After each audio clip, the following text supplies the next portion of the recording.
Você sente uma dor na perna e não sabe se é uma dor ciática, uma dor muscular ou até mesmo uma dor mais séria?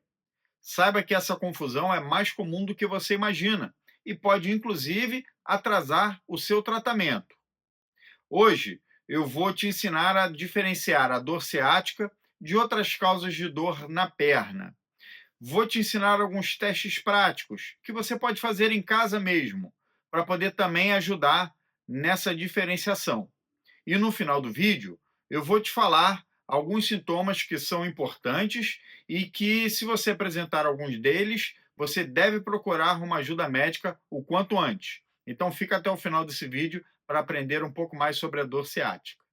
Olá, eu sou o Dr. Paulo Souto Maior, neurocirurgião e especialista em patologias da coluna vertebral, com mais de 10 anos de experiência, tanto em tratamento conservador quanto em tratamento cirúrgico das patologias da hérnia de disco.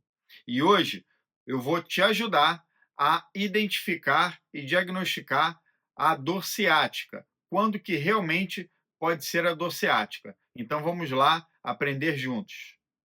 Antes da gente iniciar essa comparação entre as dores, vamos entender primeiro o que é a dor ciática. Então, o nervo ciático, ele é o maior nervo do corpo humano. Ele sai da coluna lombar, passa pelo glúteo, vai descendo pela parte posterior da coxa, pega a panturrilha e chega até o pé, em diferentes ramificações do pé. E aí a grande confusão é que nem toda dor na perna vem do nervo ciático. E nem toda dor do nervo ciático, às vezes, segue o mesmo caminho. Então, quando ele está irritado ou comprimido, ele pode doer, irradiando pela perna, mas ele pode ir por diferentes localizações na perna. Vamos tentar entender um pouquinho melhor. Bom, a dor ciática verdadeira é uma dor que ela pode começar na região lombar ou no glúteo. E aí vai descendo pela parte posterior da coxa, chega na panturrilha e pode pegar até o pé. Normalmente a dor ciática, ela tem uma característica de dor em queimação, mas também pode ser em choque elétrico ou até mesmo um formigamento. E essa dor, a dor ciática, ela piora normalmente quando você tem uma crise de espirro ou uma crise de tosse. E se você fizer algum esforço também, pegar um objeto pesado. Então, a dor ciática é uma dor que corre pela perna inteira, parte posterior, e piora quando você faz algum esforço físico. Já a dor muscular, que é uma das dores que, na verdade, é a dor que mais confunde com a dor ciática, ela é uma dor que acontece pela irritação ou contratura de algum músculo específico. E normalmente essa dor, ela não segue o trajeto do nervo ciático propriamente dito, é uma dor mais localizada em um músculo específico. Essa dor normalmente é uma dor mais empontada ou uma sensação de peso naquela região.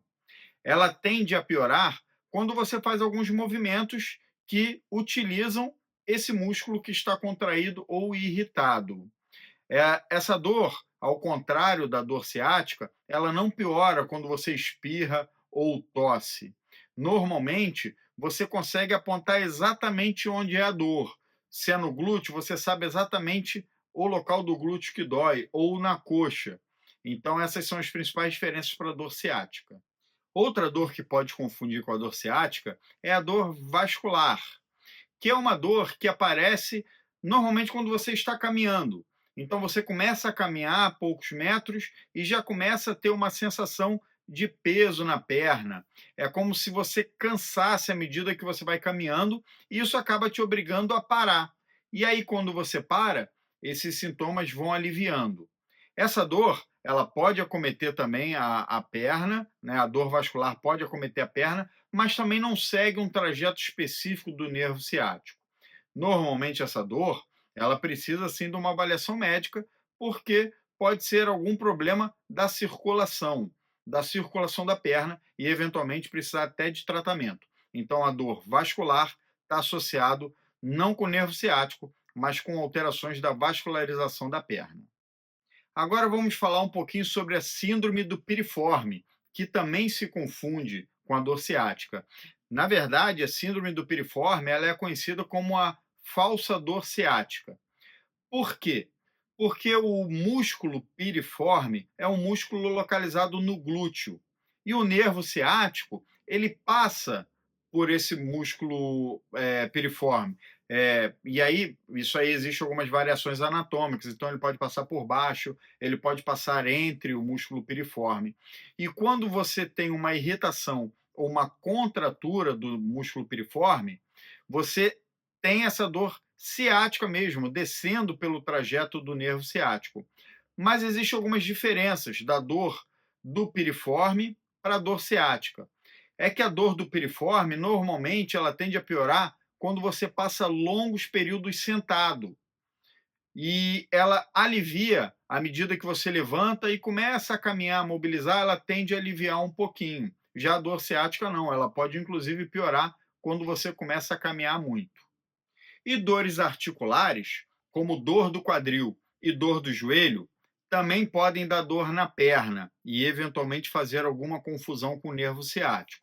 Mas a diferença é que a dor do quadril ela tende a irradiar para a virilha e para a parte anterior da coxa. Ela não desce lá para baixo, pegando panturrilha ou pé. E já a dor do joelho é uma dor que dói próximo da articulação mesmo do joelho. E essas dores, elas tendem a piorar quando você começa a caminhar e força essas articulações e aliviam com repouso. Mas essas dores também não seguem um trajeto do nervo ciático. Agora eu vou te ensinar 3 testes para te ajudar a diferenciar a dor ciática de outras dores.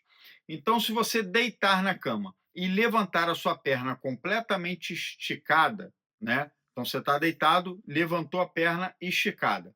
Se quando você levanta a perna, a sua dor corre pela perna, chegando na panturrilha ou no pé, isso fala muito a favor de ser uma dor realmente do nervo ciático, porque ele tem essa característica de correr pela perna quando você levanta a perna. Agora, se você levantar a perna esticada e doer só a sua lombar, não irradiar para a perna, então é menos provável que seja a dor do nervo ciático. Outro teste que você pode fazer é você sentado cruzar a perna. Põe a sua perna por cima do outro joelho. Cruze a sua perna. Se essa posição te causar dor no glúteo e também irradiar para a perna, é muito provável que seja uma dor do músculo piriforme e não do nervo ciático propriamente dito. Então, sentou, cruzou a perna, doeu a nádega, dor a síndrome do piriforme. E outra dor é, se você começar, outro teste, se você começar a caminhar por mais ou menos 5 minutos e já começar a sentir a perna muito pesada, uma perna ou as duas pernas, e se você parar de caminhar, essa dor aliviar, então é muito provável que seja uma dor de origem vascular. E aí o ideal é que você procure um angiologista para poder avaliar melhor o seu caso. Com esses 3 testes, já é possível ter uma ideia se a sua dor vem do nervo ciático ou se tem alguma outra causa de dor que corre para a perna. E quando você deve procurar ajuda médica o quanto antes? Se você tiver sintomas de fraqueza na perna, dificuldade para mexer pé, ou a própria perna, você sentir que ela está mais fraca, é um sinal de alerta, deve procurar ajuda médica. Se você perceber que as alterações de sensibilidade, dormência, formigamento estão piorando com o tempo, também você deve procurar ajuda médica. Se você sentir dificuldade de ter controle da urina ou das fezes, ou seja, a urina solta, você acaba urinando na roupa sem dar tempo de chegar ao banheiro, também é um sinal de alerta, procure ajuda médica. Outro sinal, se essa dor começa a piorar muito em intensidade, mesmo com você de repouso, então você começa a andar, dói. Se você parar, ela alivia, mas ainda assim é uma dor intensa, procure o médico. E na dúvida também, se você tem muita dúvida do que pode ser a sua dor, procure um médico especialista para poder se cuidar. O quanto antes você iniciar o tratamento correto, maiores são as chances de você melhorar da sua dor. Então, resumindo, se a sua dor corre pela perna, até o pé, piora quando você espirra ou tosse, pode ser uma dor ciática. Agora, se a sua dor ela pode correr pela perna, mas piora muito quando você fica muito tempo sentado, pode ser uma dor do piriforme, do músculo piriforme. Se essa dor aparece quando você está caminhando e alivia quando você para de caminhar, pode ser uma dor vascular. E se é uma dor que é muito próximo de alguma articulação, como do quadril, irradiando para a virilha ou coxa, ou uma dor próximo do joelho, aí pode ser uma dor articular. Então, essas são as diferenças básicas entre as dores. E é claro, só relembrando que esses testes que eu ensinei a vocês aqui, obviamente não substituem uma consulta médica. Então, na dúvida, numa dor que não melhora ou que piora ao longo do tempo, procure um especialista para ser examinado e ter o diagnóstico correto. O diagnóstico correto faz toda a diferença, ele é muito importante para poder orientar o seu tratamento. Se você gostou desse vídeo e achou que ele te ajudou, não se esqueça de deixar o seu like, se inscreva no canal para ficar por dentro dos próximos vídeos sobre saúde da coluna, ative o botãozinho de notificação para ser avisado toda vez que a gente colocar um vídeo novo aqui no canal e compartilhe com os amigos. Aquele amigo que sente dor na perna, que tem dificuldade para caminhar, pode ser que esse vídeo ajude eles também. A ideia aqui levar informação para as pessoas sobre a saúde da coluna. E não se esqueça que o corpo que não se movimenta dói. Então, pratique atividade física. Isso é importante para a recuperação, para a saúde do corpo, da mente e da sua coluna. Até o próximo vídeo. Um abraço. Tchau.